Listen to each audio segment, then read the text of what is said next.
네, 반갑습니다. 저는 여러분의 성적을 반드시 올려드리는 대치명인학원의 이열입니다.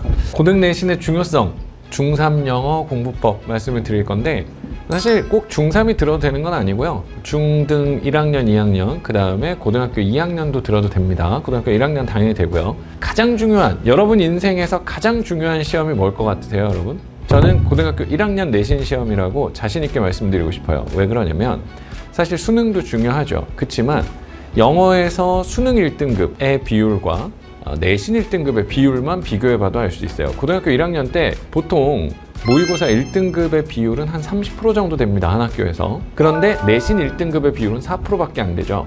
그렇기 때문에 그냥 수치상으로만 비교해봐도 여러분들이 가장 중요하게 준비해야 되는 시험은 내신 시험이다 라는 거를 우리가 알 수가 있어요.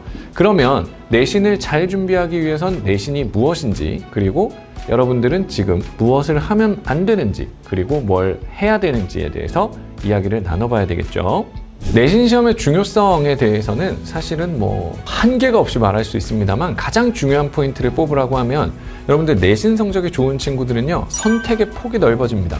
반면에 내신 성적이 좋지 않은 친구들은 선택의 폭이 매우 좁아져요. 이게 많은 학생들이 고민하는 게 나는 수시냐 정시냐 이런 걸 고민하잖아요. 내신 성적이 좋은 친구들은 수시와 정시 둘 다를 선택할 수 있습니다.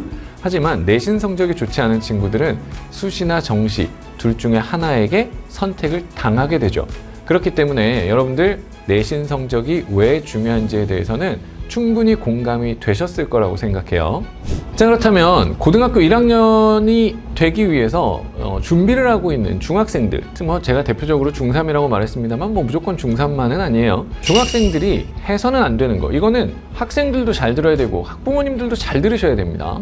엄청 중요한 게 이거예요. 뭐냐면 보통 중학교 때 고등학교 영어를 좀 건드려 보겠다라고 얘기를 하면 전부 다 뭘 하냐면 고등학교 1학년 자히스토리, 고등학교 2학년 자히스토리, 마더텅 이런 걸 풉니다.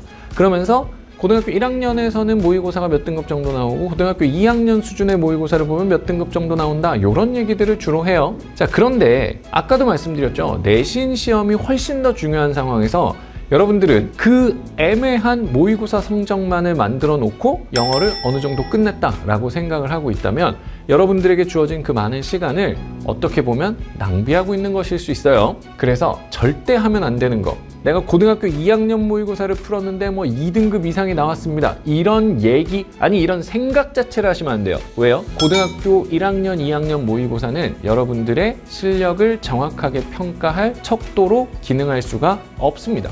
자, 그러면 중학생들이 해야 되는 건 뭘까요? 이렇게 딱 두 가지로 생각하시면 돼요. 첫째는 독서 능력입니다. 독서 능력을 길러 놓으셔야 돼요. 내신에서는 독서 능력을 굉장히 중요하게 생각합니다. 그 다음에 또 하나는 영작 능력이에요. 이 두 가지가 있는 친구들은요, 무서울 게 한 개도 없습니다. 두 개만 만들어 놓으면 여러분들은 끝나는 거예요.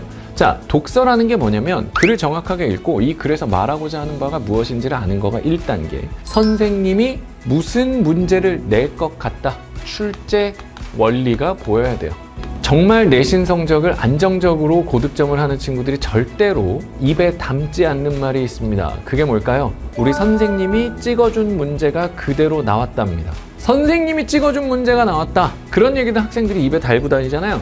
그런 얘기를 하는 친구들은 아주 높은 확률로 3등급, 4등급입니다. 정말 안정적인 1등급, 2등급을 받는 친구들은 뭐라고 말할까요? 내가 예상한 문제가 시험에 그대로 나왔답니다. 절대 남이 찍어주는 문제가 아니에요. 왜 그러냐면 여러분들 고등학교에 평균적으로 그냥 시험 범위가 모의고사 지문으로 한 80개, 100개 정도 된다고 칩시다. 그럼 한 지문에 선생님이 몇 개 정도 찍어줄 것 같아? 한 지문당 한 10개씩은 찍어줄 거예요. 그러면 여러분들은 800개에서 1000개 외우고 갈까요? 못 외웁니다. 그렇기 때문에 선생님이 찍어줬다는 건 기억이 나. 그럼 넌 다 맞았니? 아닐걸요? 굉장히 높은 확률로 선생님이 찍어줬는데 나는 틀렸어요가 나올 겁니다. 왜요? 이걸 모르니까 그래요. 또 하나 영작 능력인데요. 고등학교 내신에서 가장 중요하게 평가하는 요소 중에 하나는 이 영작형 서술형에서 출제가 됩니다. 얼만큼 글을 정확하게 잘 쓸 수 있니? 요게 여러분들한테 가장 중요한 능력이에요. 그래서 잘 읽고 잘 쓰는 연습을 하셔야 돼요. 그래서 여러분들은 고등학교 가서 아주 좋은 성적을 받고 행복한 인생을 살고 싶겠죠. 그런데 여러분들이 모의고사 공부하고 독서랑 영작을 안 하게 되면 정반대의 능력치, 즉 내신을 못하는 방법만 준비하고 고등학생이 되는 겁니다. 학부모님들 정확하게 기억하세요. 우리 아이가 어느 정도 실력인지를 바로 평가하고 싶으니까 모의고사에서 몇 점 정도 나왔다, 그거 점수로 평가하는 걸 좋아해요. 왜요? 직관적이거든요. 왜요? 이해하기 쉽거든요. 그런데요, 그렇게 단순한 논리로, 단순한 메커니즘으로 작용하지 않습니다. 얼만큼 글을 정확하게 잘 읽니? 얼만큼 영어로 글을 잘 쓰니? 제가 해결해 드릴게요. 가까운 명인학원에 문의해 주세요.